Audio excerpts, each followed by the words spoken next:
about to give you guys. But before I do that, I gotta get this thing painted. So let's do a quick, cool little paint edit. What's going on, guys? So I always watch my videos and of course read the comments and then see what you guys think and what's going on. And I always hope that you like it. I know it's one of those things that you should just do what you enjoy, and then whatever their reaction is, who cares? But I really do care, and I check it out and I go in there and read all the comments. So thank you guys for all your support on my last video with the announcement. Really excited about it. But before we jump into today's video, I wanted to get a quick skate sesh on the bike. And yeah, let's see if I can not hurt myself. I'm an old man.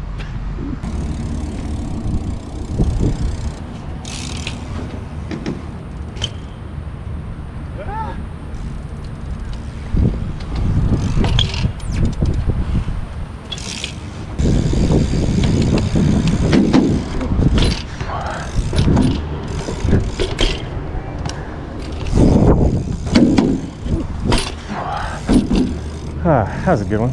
Well, safe to say, I'm terrible at this, but trying something. Feels good to push yourself and do something you can't do. So let's get back to the RC action, shall we?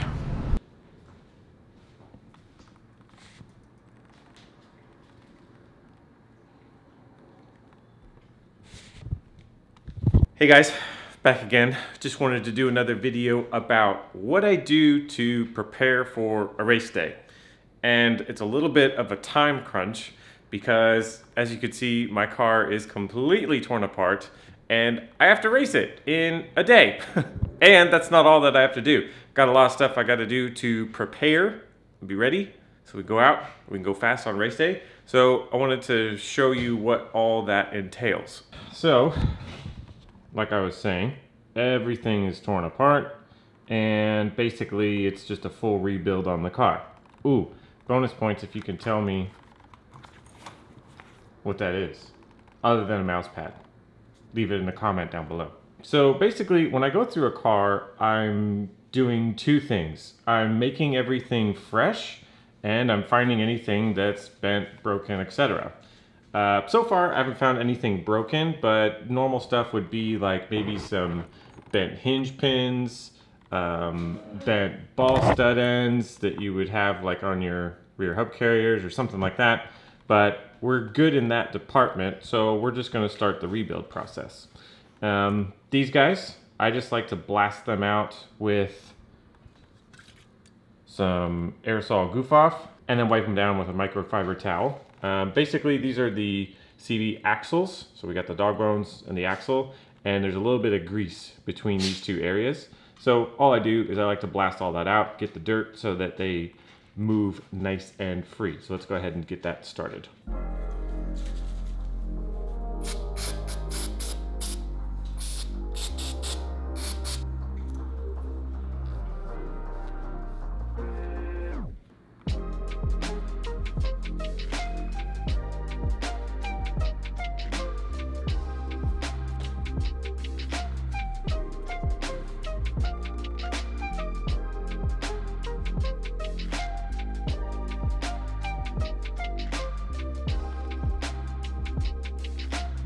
Let me tell you real quick why we are going to be going through this four-wheel drive car, other than the fact that I've been running it for about a month, and about the month mark, I like to do a full teardown, get everything fresh.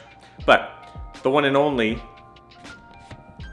not this Billy, but a different Billy, the one and only Billy Easton, two-wheel drive world champ, driver of the Serpent brand cars now. I think he's on the R&D side of things.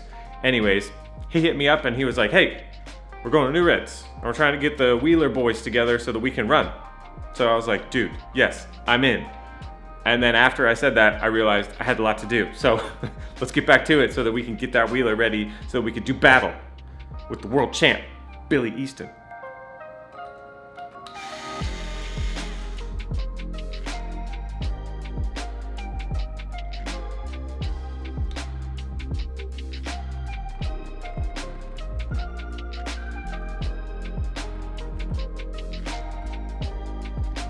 Let me show you a quick little trick that I use so that I can always know which is the front diff, which is the rear diff, and what I had in them, because I always forget, unless I do this.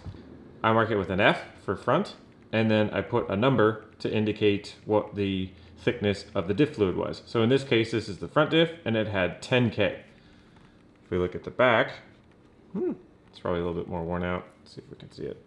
It's a little bit more worn out, but there is a 7K on there and an R. Believe it or not. So an R, 7K, that is the rear, and it had 7K for diff fluid. So I'm gonna go ahead and let this sit on the towel just for a second, because usually gravity can do a lot of the hard work of getting this grease and diff fluid out. So I'm gonna do something else while that is sitting there doing that. My tools of choice for polishing things like hinge pins and shock shafts, it's pretty simple. Got a drill with a nice little adjustable chuck right there so that you can grab onto it. And then I just like to use some Neverdol, polish them up, good to go. And it's kind of hard for me to get like point of view stuff with, you know, gotta set up the camera, then I also have to work on the stuff because I don't have somebody shooting for me. So I'm gonna try this. I forgot, I have my GoPro and a little mouthpiece, so I can do,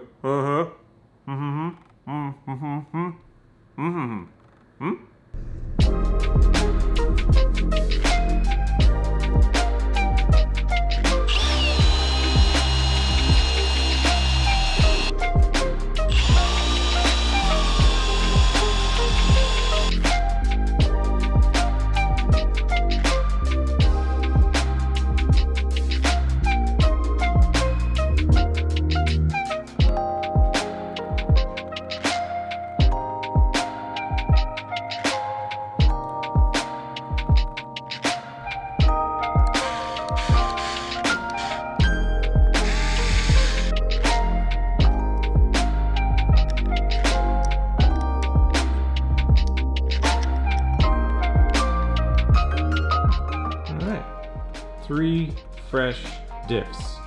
Now, before I put a spur gear back on here, just wanted to give you guys kind of like a piece of advice, a tip, something that I like to do because I've experienced the worst end of a possible scenario, and I do this to prevent it. What am I talking about? I know that I've been running this spur gear for at least a month, if not longer.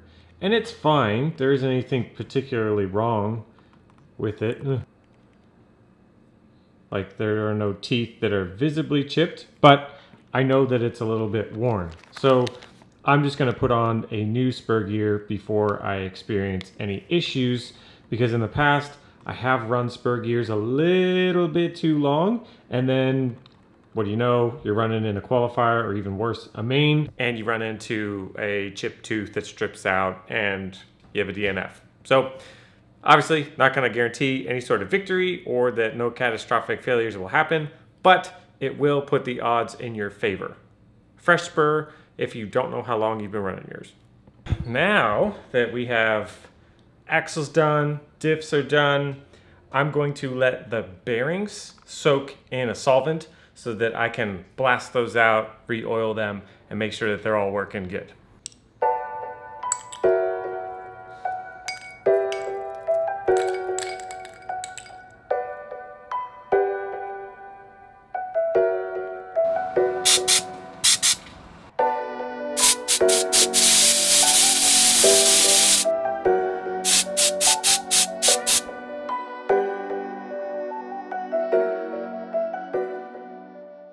Basically, what we've done so far, we just oiled all those bearings, and oh, that was the Shell, what does he call it? Diamond oil, I think is what he calls it. Yeah, Black Diamond oil by Shell. This is the stuff that I use on my bearings because those are Shell bearings. And it's a really lightweight oil. It does great and keeps my bearings rolling nice and smooth. So let's do a quick recap here. Cleaned out and oiled up our bearings to make sure the car rolls free. We took out all the hinge pins, polished them up, checked for bent ones. They're good to go. We rebuilt the diffs, and we know what weights are in the diffs because we marked it on the outside. Let's see, what else? We went ahead and rebuilt all of the axles, and we cleaned them out, re-greased them, so those are gonna move nice and smooth. I already went ahead and rebuilt the shocks. Sorry, did that off camera, so I didn't grab that footage for you guys, but really simple, just dumped them out, put some fresh oil in there. Nothing too crazy for that. Other items would be, I went ahead and stripped the chassis down and cleaned this as well. So all of the plastics and towers and arms and stuff like that, I went ahead and washed them and cleaned them up. So they are good to go. No cracks, inspected everything. Looks like it's going to be really easy peasy. Put it back together, ready to go back out on the track. Another important item is to make sure that all of this stuff is nice and intact. You just want to inspect the bulkheads and the ball ends, shock standoffs and stuff like that, the towers themselves. Make sure that they don't have any cracks or bends or fractures or whatever, and just make sure that all the things are nice and tight, which they are. And then of course gave them a nice quick little clean with some Simple Green, brushed them off and dried them up. So those are going to be ready to go back on the car. Other things that you want to inspect would be things like the steering assembly, the front knuckles, hub carriers, these guys here, the caster blocks. Make sure that they're nice and straight. Everything moves freely. Don't want anything bent, falling apart, screws backing out. Clean them up. Those are going to be good to go as well. Same thing with the rear hub carriers. You can inspect the top hats. Make sure the screws are nice and tight. Tighten up that ball stud. Make sure that it isn't going to fall out on you. And those are going to be good to go as well. Wash them off nice and clean. The arms, I went ahead and cleaned those off as well with some Simple Green, and then you can inspect to make sure that you don't have any cracks anywhere throughout the arm. Make sure that they're nice and straight, nothing funky going on here. These all look good. Another important item on the steering assembly would be the steering rack and the steering arms, horns, whatever you want to call them. Just make sure that everything is nice and free, nothing bent, nothing stripped out, falling apart. Mine is in good shape, so went ahead and cleaned up. It's ready to go back in the car. Looks like everything is about ready to go back together now that we have broken everything down and rebuilt everything that needed to be broken down and rebuilt. We're gonna put it all back together. So here we go.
See, the car is put back together pretty much like 95% of the way, minus a battery, which that's easy, just put that right in.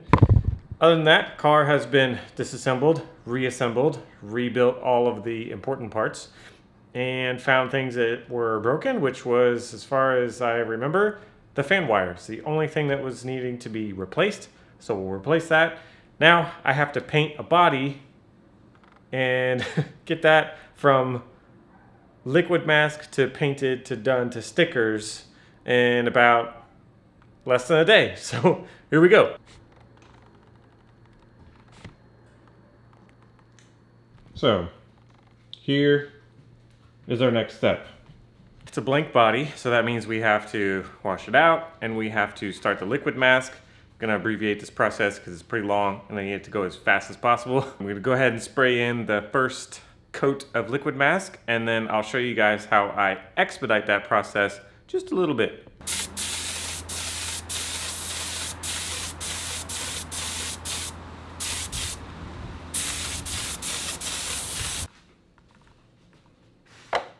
So next, what I like to do, it's kind of risky, but it really speeds things up. Let me show you.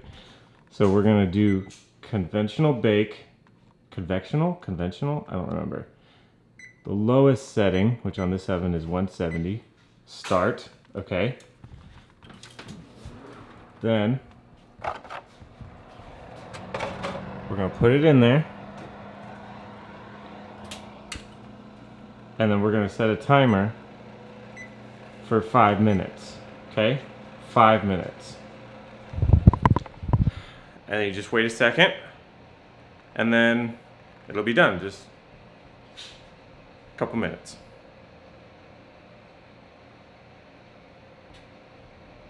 Yeah. Yeah.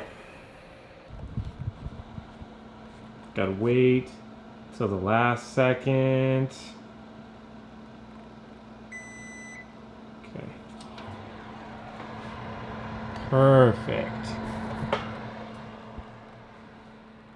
Perfect. Yeah, so like I was saying, it's all about that 5 minutes of 170 and then it's done. Sorry, couldn't help myself. But anyways, looks like we're ready for tomorrow. Car is completely rebuilt. Diffs are fresh, shocks are fresh. Got a brand new set of Raw Speed slicks on there. This is just the TLR kit body. Hoping that Raw Speed will have a 22X body here pretty soon. So that's going to be it for this video. Just a quick little preparation for the race day tomorrow. And it's going to be at New Reds Hobbies up in Ocala. The one and only Billy Easton. Going to throw down in our wheelers. Hopefully I can give him a run for his money. He's really fast, especially at New Reds. But we're going to do the best we can. So stay tuned for that race day, and hopefully it's going to go well, because I don't know yet. We'll have to wait and see. So like the video, subscribe, and we'll see you in the next one.